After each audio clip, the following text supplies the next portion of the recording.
Hello friends, कैसे हो। स्वागत है आपका अपने यूट्यूब चैनल एनवीएस एकेडमी पर। मैं सपना सिसोदिया आज आपके सामने फिर से हाजिर हूँ एक बेहतरीन और अच्छे सेशन के साथ। पिछले जो अपना सॉलिड स्टेट का सेशन था उसमें अपन ने निबिड़ संकुलन के बारे में चर्चा की थी। किसके बारे में? निबिड़ संकुलन के बारे में। जो अपना राजस्थान बोर्ड का जो सॉलिड स्टेट वाला चैप्टर है, मिनिमम 3 नंबर का ये चैप्टर है, अपन ने बात कर ली थी। 3 नंबर के चैप्टर में से अपन ने 3-4 जो सेशन कंप्लीट हो गए हैं पिछले, उन सेशन में अपन ने सॉलिड स्टेट के बारे में काफ़ी कुछ देख लिया है। और जो भी बच गया है जो सॉलिड स्टेट से रिलेटेड क्वेश्चन, वो अपन नेक्स्ट सेशन में देखेंगे। ठीक है, तो अपन ने जो पिछले सेशन थे उसमें सॉलिड पदार्थ के कैरेक्टर से लेकर क्लासिफिकेशन देखा था। फिर क्लासिफिकेशन देखने के बाद में नेक्स्ट अपन ने निबिड़ संकुलन भी देखा। निबिड़ संकुलन के अलावा अपन ने जो है क्रिस्टल जालक की यूनिट सेल और क्रिस्टलीय तंत्र देखा था। क्या देखा था? क्रिस्टल जालक, क्रिस्टलीय तंत्र और यूनिट सेल देखी थी। तो अपना जो पिछला जो सेशन था उसमें अपन ने सॉलिड स्टेट के बारे में अधिकतर जानकारी कंप्लीट कर ली थी। और जो अपना सॉलिड स्टेट से रिलेटेड कुछ जो टॉपिक हैं, सॉलिड स्टेट में पूछे जाने वाले जो कुछ क्वेश्चंस है, उनके बारे में अपन नेक्स्ट सेशन में देखेंगे। तो पहले जो आज का अपना सेशन है उसमें अपन बात करने वाले हैं सॉलिड स्टेट का ही जो एक टॉपिक है, कौन सा? संकुलन दक्षता। उसके बारे में आज के सेशन में अपन चर्चा करने वाले हैं कि संकुलन दक्षता क्या होती है, इससे कैसे क्वेश्चन बनते हैं, इस टॉपिक से रिलेटेड क्वेश्चंस कैसे बनते हैं, ये अपन आज के सेशन में चर्चा करेंगे। ठीक है, तो प्लीज सेशन को स्टार्ट से लेकर एंड तक कंप्लीट देखिएगा। और अगर सेशन पसंद आए तो सेशन को लाइक और शेयर करना मत भूलिएगा। ठीक है, और यदि अभी तक आपने हमारे चैनल को सब्सक्राइब नहीं किया है तो चैनल को सब्सक्राइब कर लीजिए।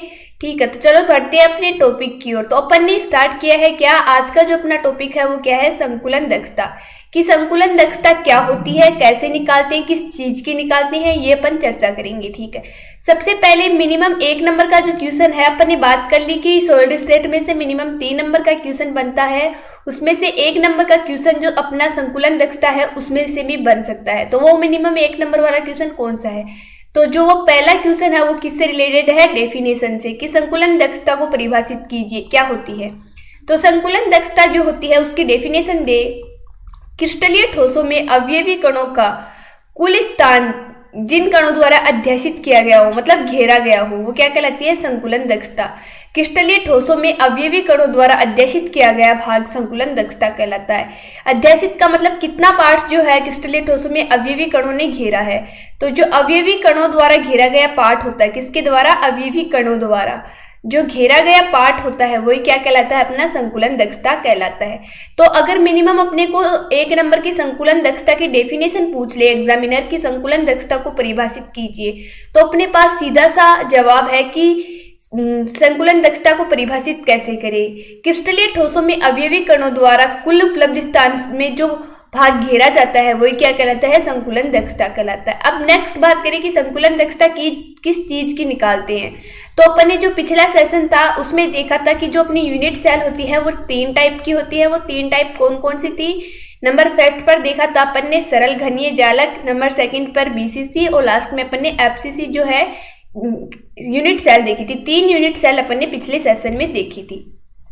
ठीक है, तो उन्हीं जो अपनी यूनिट सेल बनती थी उन्हीं यूनिट सेल की संकुलन दक्षता निकालते हैं। अब ये संकुलन दक्षता कैसे निकालते हैं? इसमें मिनिमम जो है बड़ा क्वेश्चन बनता है, मैक्सिमम बड़ा क्वेश्चन बनता है कि 2 नंबर का या फिर 3 नंबर का क्वेश्चन बनता है कि सरल घनीय जालक की संकुलन दक्षता निकाल कर बताइए, या फिर तीनों में से मिनिमम एक या फिर 2 की तो हर बार एग्जाम में पूछ ली जाती है। तो जो अपना राजस्थान बोर्ड का पिछला वाला पेपर था 2019 का, उसमें भी संकुलन दक्षता से रिलेटेड क्वेश्चन बना था। ठीक है, तो जो अपना संकुलन दक्षता वाला जो टॉपिक है आज का, बड़ा इंपॉर्टेंट टॉपिक है, पूरा मैथमेटिक्स से हल होगा। तो सेशन को ध्यान से देखिएगा और जो संकुलन दक्षता है अपनी क्लियर कर लेना, क्योंकि जो संकुलन दक्षता से जो रिलेटेड क्वेश्चंस है वो थ्योरेटिकल क्वेश्चन बनने की बजाय डेरिवेशन टाइप के क्वेश्चन इसमें ज्यादा बनते हैं, कि पूरी डेरिवेशन निकलवाता है एग्जामिनर कि सरल घनीय जालक की डेरिवेशन कैसे निकलेगी, फिर बीसीसी की डेरिवेशन कैसे निकलेगी, फिर एफसीसी की डेरिवेशन कैसे निकलेगी। ठीक है, तो अपन ने बात की थी कि 3 प्रकार की जो यूनिट सेल होती है उसकी अपन क्या निकालेंगे? संकुलन दक्षता निकालेंगे। तो सबसे पहले आज अपन स्टार्ट करने वाले हैं किसके बारे में? सरल घनीय जालक। सरल घनीय जालक की अपन संकुलन दक्षता कैसे निकाले बात करते हैं। तो चलो बढ़ते हैं आगे। अपने को सबसे पहले तो संकुलन दक्षता का फॉर्मूला पता होना चाहिए कि जो अपन संकुलन दक्षता निकालते हैं उसके फॉर्मूला क्या होता है। तो फॉर्मूले की बात करें, एकक कोशिका में, किसमें, यूनिट सेल में अवयवी कणों का आयतन, क्योंकि अपने को पता है कि यूनिट सेल में हमेशा अवयवी कण पाए जाते हैं। अवयवी कण कौन कौन से होते हैं, परमाणु, अणु या आयन। तो एकक कोशिका में अवयवी कणों का आयतन अपॉन एकक कोशिका का कुल आयतन, कि अपनी जो यूनिट सेल होती है उसका कुल आयतन कितना होता है, एकक कोशिका का कुल आयतन इनटू, इसको परसेंट में निकालते हैं किसको, संकुलन दक्षता को, तो इसलिए 100 लगा देते हैं। ठीक है, तो ये क्या बन गया अपने पास, संकुलन दक्षता का फॉर्मूला। ठीक है, तो ये जो अपनी हर प्रकार की यूनिट सेल है उसमें काम में आएगा कि जो अपनी पीसी निकालते हैं संकुलन दक्षता, उसमें फॉर्मूला जरूर याद रखना, क्योंकि फॉर्मूला हर में काम में आता है, हर यूनिट सेल में काम में आएगा। तो सबसे पहले अपन बात किसके बारे में कर रहे हैं, सरल घनीय जालक के बारे में। तो अपने को पता है कि इसमें अवयवी कण जो होते हैं, पहले ही निकाल लिया था अवयवी कण निकालते कैसे। तो जो अवयवी कण होते हैं किसमें, सरल घनीय जालक में, वो कितना होता है, 1 होता है। अब जो एक अवयवी कण है वो किसके बराबर होता है, सरल घनीय कोशिका में अवयवी कण का जो आयतन है वो किसके बराबर होता है, एक गोले के आयतन के बराबर। तो अपन ने फॉर्मूले में लिखा है पहले एकक कोशिका में अवयवी कण का आयतन, तो इस यहाँ पर कौन सी एकक कोशिका है, सरल घनीय जालक। सरल घनीय जालक में अवयवी कण का आयतन इक्वल टू, अवयवी कण का आयतन किसके बराबर होगा, एक गोले के आयतन के बराबर। अब एक गोले का आयतन क्या होता है ये अपने को पता होना चाहिए। तो जो एक गोले का आयतन होता है वो 4/3 पाई आर क्यूब होता है। क्या, 4/3 पाई आर क्यूब। अब मिनिमम बच्चे यहाँ पर कंफ्यूज होते हैं कि यहाँ पर एक ही गोले का आयतन क्यों लिया, क्योंकि अपन ने पहले ही देख लिया कि इसमें अवयवी कण कितने होते हैं, एक सरल घनीय जालक में जो अवयवी कणों की संख्या होती है वो 1 होती है, इसीलिए अपन ने एक अवयवी कण यहाँ पर लिया है। यदि अपन अवयवी कण को r त्रिज्या का गोला मान ले, क्या, इफ अवयवी कण को r त्रिज्या का गोला मान ले तो क्या होगा, देखते हैं। अवयवी कण को r त्रिज्या का गोला मानने पर, r त्रिज्या का गोला मानने पर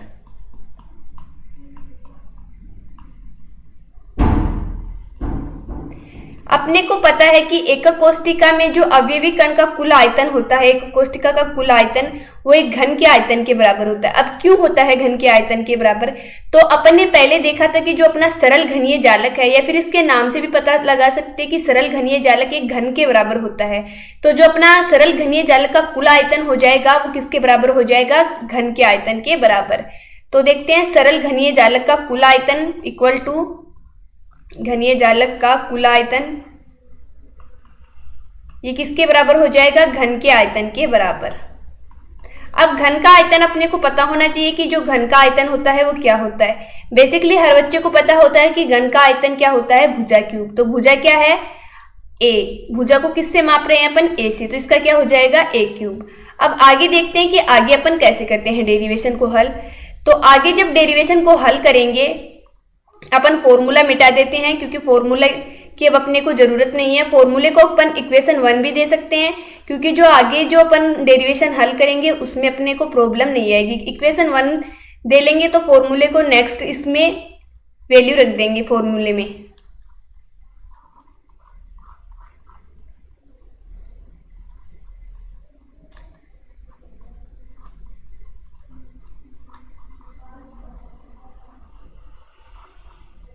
ठीक है, यहाँ तक अपने देख लिया, कहाँ तक, कि सरल घनीय जालक का कुल आयतन किसके बराबर होता है, घन के आयतन के बराबर। अब घन का आयतन a है, क्या है, a, सॉरी a क्यूब है, घन का आयतन यहाँ पर क्या हो गया, a क्यूब। ठीक है, तो अब आगे बात करें कि जो चित्र बनाते हैं अपन उसमें a b इक्वल टू कितना है, 2r, और यहाँ से पहले क्या हुआ अपने को, a इक्वल टू 2r, तो घन का जो आयतन है वो किसके बराबर है, a क्यूब के बराबर। यहाँ से अपन 2r का भी क्यूब कर देंगे तो ये कितना हो जाएगा, 8r क्यूब। अब बच्चे पूछेंगे कि ये 2r कहाँ से आ गया, तो ये 2r कहाँ से आया, एक डायग्राम बना रहे हैं। डायग्राम को ध्यान से देखना। उसी डायग्राम से अपने को क्या, ये 2r का पता चलता है कि ये 2r कहाँ से आता है।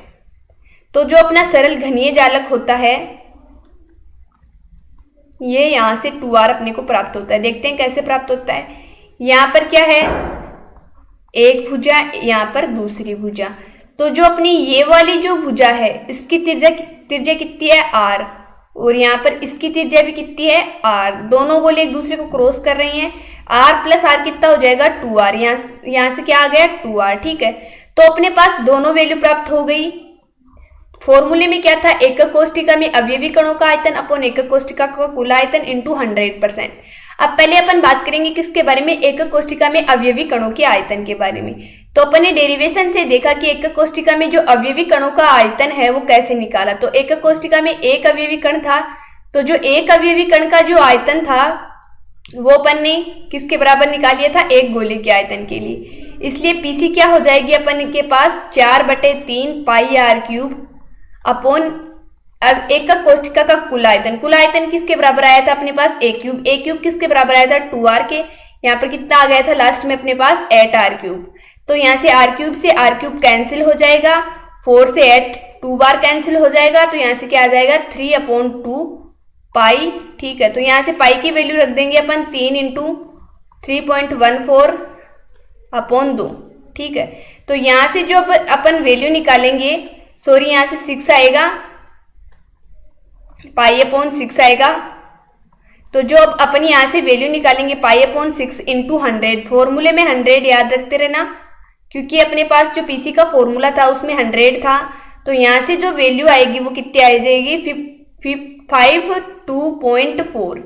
ये क्या आ जाएगी अपने पास, सरल घनीय जालक की संकुलन दक्षता। तो सरल घनीय जालक की संकुलन दक्षता अपन ने निकाली, वो कितनी होती है, 52.4। कैसे निकाली, सबसे पहले अपन ने संकुलन दक्षता का फॉर्मूला लगाया। फॉर्मूला क्या था, एकक कोष्ठिका में अवयवी कणों का आयतन अपॉन एकक कोष्ठिका का कुल आयतन। ठीक है, इंटू 100%। नेक्स्ट अपन ने देखा कि एकक कोष्ठिका में अवयवी कणों का आयतन किसके बराबर होता है, गोले के आयतन के बराबर। अब अपन को पहले से ही पता है कि सरल घनीय जालक में एक अवयवी कण पाया जाता है, तो ये किसके बराबर हो जाएगा, एक गोले के आयतन के बराबर। एक गोले का आयतन कितना होता है, 4/3 पाई r क्यूब। वहां से अपन ने 4/3 पाई r क्यूब प्राप्त कर लिया, उसको क्या दे दिया, इक्वेशन नंबर 2 दे दिया, फॉर्मूले को इक्वेशन नंबर 1 दे दिया। ठीक है, इसके बाद में नेक्स्ट अपन ने क्या निकाला, एकक कोष्ठिका का कुल आयतन। जो कुल आयतन है वो घन के बराबर होता है, घन के आयतन के बराबर। घन का आयतन क्या होता है, भुजा क्यूब। भुजा क्या मानी अपन ने, घन की a।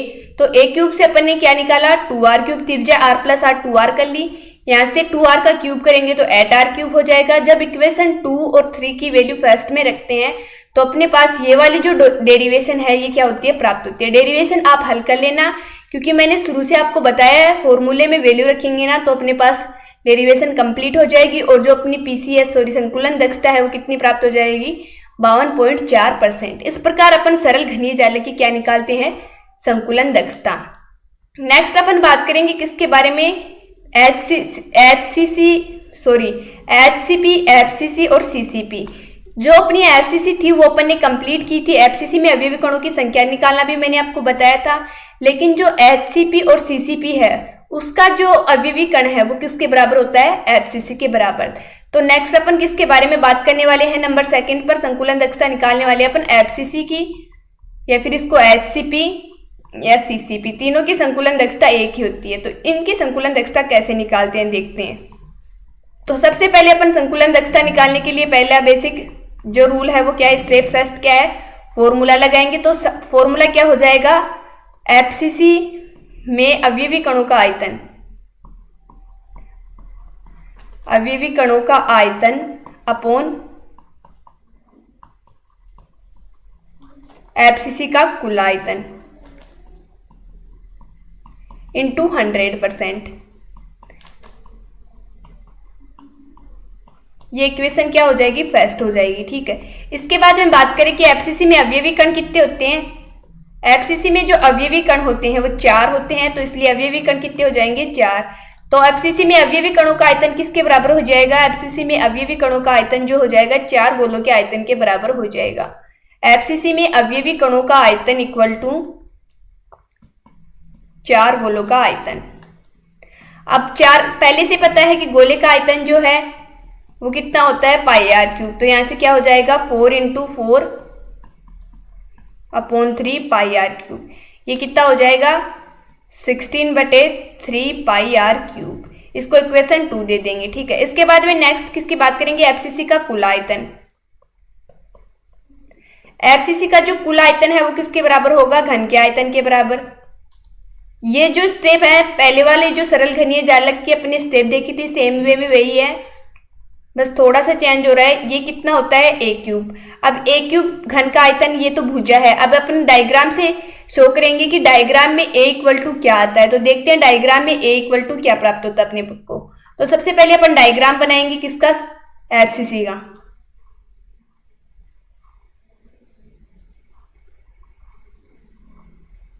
तो जब अपन एफसीसी का डायग्राम बनाते हैं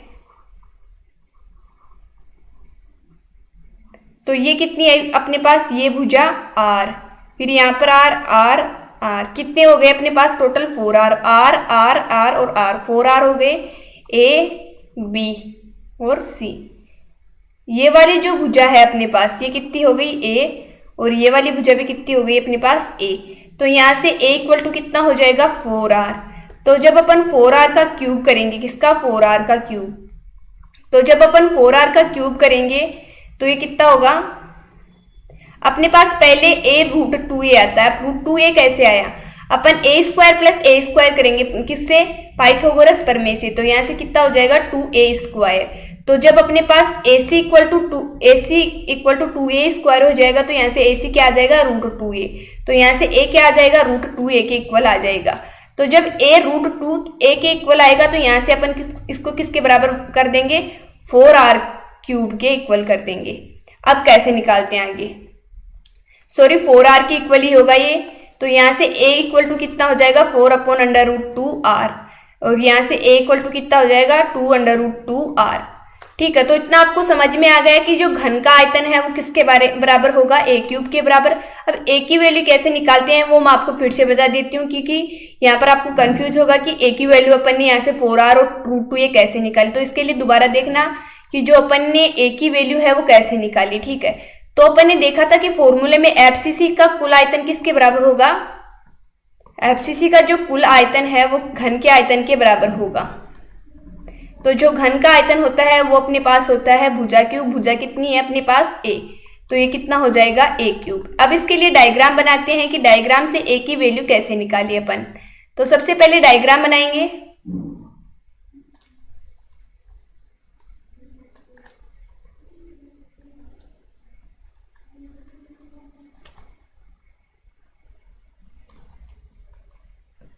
ठीक है, ये अपने क्या बना लिया डायग्राम। यहाँ पर क्या हो गया a, यहाँ पर b, यहाँ पर c।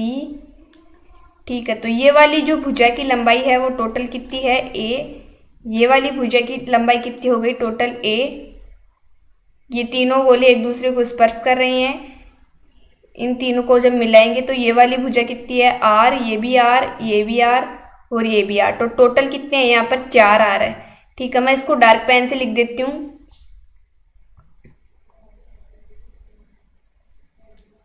कौन कौन से हार, एक आर ये रहा, एक आर ये रहा, एक आर और 4r। 4r कैसे हो गई, यहाँ पर एक आर एक आर एक आर एक आर, 4r हो गई।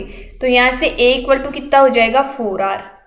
ठीक है, अब यहाँ से a पहले अपन ने देखा था कि a इक्वल टू अपन ने √2a कैसे निकाला, तो वो √2a त्रिभुज ABC में से निकाला था। अब वो त्रिभुज ABC में कैसे निकाला कि त्रिभुज ABC में अपन पाइथागोरस प्रमेय लगाएंगे। कौन सी, पाइथागोरस प्रमेय जब अपन लगाएंगे तो यहाँ से क्या हो जाएगा AC का स्क्वायर इक्वल टू AB का स्क्वायर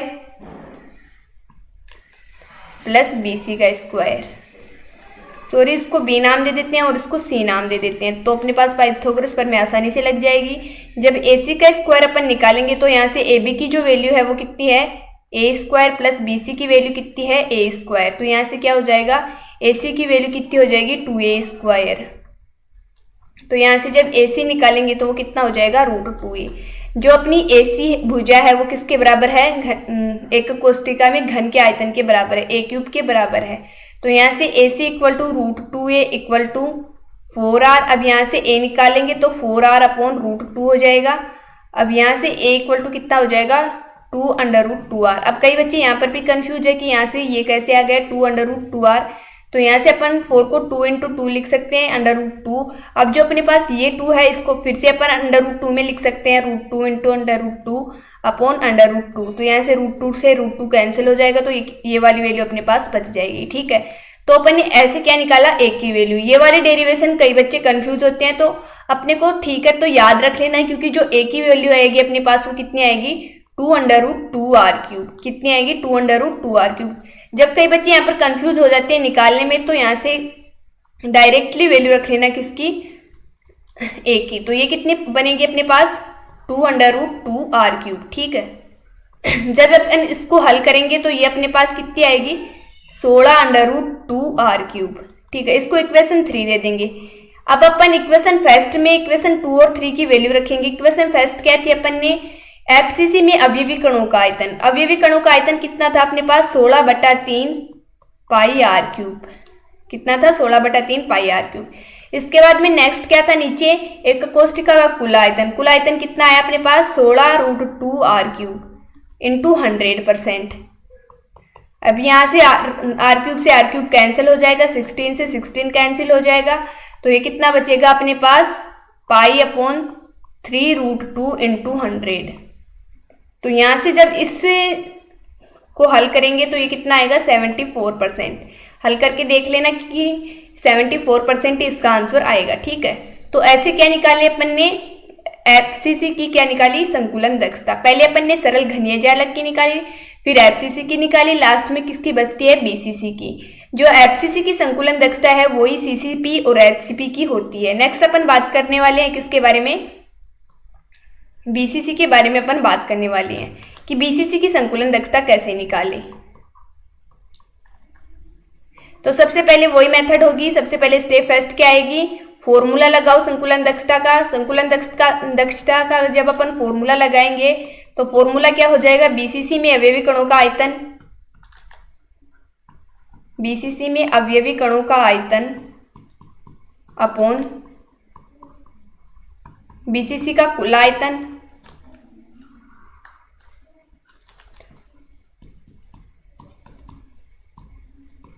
ठीक है, इसके बाद में इंटू 100%। अब बीसीसी में अवयवी कणों का आयतन कितना होता है देखते हैं। पहले तो बात करते हैं कि बीसीसी में अवयवी कण जो होते हैं वो कितने होते हैं। अवयवी कणों की संख्या निकालना अपन ने पहले देख लिया था। तो बीसीसी में अवयवी कणों की संख्या है वो कितनी होती है 2। तो जब अवयवी कणों का आयतन निकालेंगे तो 2 इंटू कितना हो जाएगा 4/3 πr³, क्योंकि इसको गोले की आयतन के बराबर करेंगे 2 गोलों का आयतन। तो 2 गोलों का आयतन कितना हो जाएगा 2 इंटू 4/3 πr³। ये कितना हो जाएगा 8/3 πr³। ठीक है, इसको इक्वेशन फर्स्ट दे देंगे, इसको इक्वेशन सेकंड दे देंगे। जब अपन इक्वेशन थर्ड निकालेंगे तो इक्वेशन थर्ड अपने पास क्या प्राप्त होगी, इक्वेशन जो थर्ड है वो अपने पास प्राप्त होगी कि इक्वेशन थर्ड में अपन को बीसीसी का कुल आयतन निकालना है, वो किसके बराबर होता है घन के आयतन के बराबर। तो जो घन का आयतन है वो कितना होगा a³। a³ कैसे निकाले, भुजा की लंबाई भी अपने को निकालनी आनी चाहिए। जैसे मैंने आपको बताया कि उसमें आप कंफ्यूज हो रहे थे a³, वैसे ही इसमें भी लंबी सारी डेरिवेशन है किसके निकालने की, a की भुजा की लंबाई निकालने की एक डेरिवेशन है। लेकिन जब अपन नॉर्मली डेरिवेशन निकालेंगे तो वो कितनी प्राप्त होगी अपने को 64/3√3 r³। ये कितनी क्या होगी अपने को a की वैल्यू प्राप्त होगी। ठीक है, तो इसको इक्वेशन थर्ड दे देंगे। इक्वेशन 2 और 3 की वैल्यू जब अपन फर्स्ट में रखेंगे तो बीसीसी में अवयवी कणों का आयतन कितना प्राप्त हुआ अपने को 8/3 πr³ अपॉन 64/3√3 πr³ इंटू 100%। तो यहाँ से 3 से 3 कैंसिल हो जाएगा, r³ से r³, पाई से पाई, 8 से 64 कितनी बार है 8 बार। तो यहाँ से कितना बचेगा अपने पास, यहाँ से बचेगा अपने पास √3 पाई ऊपर चला जाएगा अपॉन 8 इंटू 100%। तो आंसर कितना आ जाएगा अपने पास 68%। अब ये वाली जो भुजा की लंबाई है ये कैसे निकालते हैं, ये निकालना अपने को जरूरी नहीं है कि आए, क्योंकि ये कन्फर्म वैल्यू है, अपने को याद भी रख सकते हैं। और इसके लिए मैंने आपको पहले वाला जो एफसीसी जो घनीय जालक था उसमें आपको भुजा की लंबाई निकालना बताई है, वैसे ही ठीक अपन बीसीसी की में भी भुजा की लंबाई निकाल सकते हैं। तो ये वाला जो मेथड है भुजा की लंबाई निकालने वाला काफ़ी बड़ा हो जाएगा, इसलिए अपने को जो भुजा की लंबाई की शॉर्ट वैल्यू है वो वैल्यू अपने को याद रखनी है। एफसीसी में कितनी वैल्यू प्राप्त होती है और बीसीसी में कितनी वैल्यू प्राप्त होती है वो मैंने आपको बता दी है, ठीक है। इसके बाद में नेक्स्ट बात करें कि जो संकुलन दक्षता है वो तीनों की टोटल मिलाकर अगर अपन शॉर्ट में ट्रिक याद रखने के लिए अपन एक टेबल बना सकते हैं। वो टेबल कैसे बनाते हैं देखते हैं। तो सबसे पहले तो अपन क्या लिखेंगे, यूनिट सेल, कि कौन सी यूनिट सेल की कौन सी एकक कोष्ठिका की संकुलन दक्षता कितनी है कोई, ठीक है। इसके बाद में क्या लिखेंगे, अवयवी कणों की संख्या, कि यूनिट सेल में अवयवी कण कितने पाए जाते हैं। नेक्स्ट लिखेंगे अपन ए का मान, की ए की वैल्यू कैसे निकालते हैं, कन्फर्म वैल्यू होती है, अपने को याद रख लेना है। इसके बाद में नेक्स्ट क्या लिखेंगे, संकुलन दक्षता, ठीक है। तो सबसे पहले अपन सरल घनीय जालक की ही बात करते हैं। नंबर फर्स्ट पर कौन सा आएगा, सरल घनीय जालक। तो जो सरल घनीय जालक होता है उसमें अवयवी कण कितना होता है अपना, एक। इसके बाद में जो ए की वैल्यू होती है उसमें ए इक्वल टू 2r होता है, संकुलन दक्षता कितनी होती है, 52.4% होती है। इसके बाद में नंबर सेकंड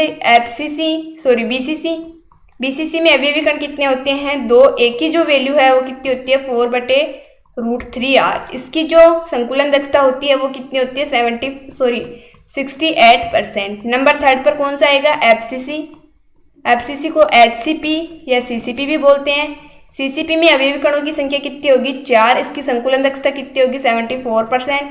और जो अपनी ए की वैल्यू है वो 2√2r³ हो जाएगी। अब जैसे अपने ने 64/3 वो वैसे क्या निकाला, तो उसमें अपने को क्या पता था कि घन का आयतन क्या होता है, भुजा क्यूब। भुजा क्यूब मतलब a³। जब अपने को ए की वैल्यू याद रखनी है, ए की वैल्यू कितनी होती है, ए की वैल्यू अपने को कन्फर्म याद रख लेनी है, तो फिर उसका क्यूब कर देंगे तो अपने पास जो मिनिमम मान है वो प्राप्त हो जाएगा। फिर इससे अपन संकुलन दक्षता निकालेंगे, ठीक है। तो जो आज का अपना टॉपिक था संकुलन दक्षता वाला वो यहीं पर कंप्लीट होता है। अपने तीनों यूनिट सेल की संकुलन दक्षता देखी, कौन कौन सी की, सरल घनीय जालक की, बीसीसी की और एफसीसी की। आशा करती हूँ कि आपको संकुलन दक्षता निकालना अच्छे से समझ में आया होगा। और यदि आपको समझ में नहीं आया तो कमेंट में कमेंट करके जरूर बताइएगा। मैं आपको फिर से बता दूंगी कि संकुलन दक्षता कैसे निकालते हैं, ठीक है। तो मिलते हैं अपने नेक्स्ट सेशन के साथ, जिसमें अपन बात करेंगे किसके बारे में, क्रिस्टलीय दोष के बारे में, कि जो क्रिस्टलीय दोष होते हैं वो कैसे होते हैं। तब तक के लिए धन्यवाद।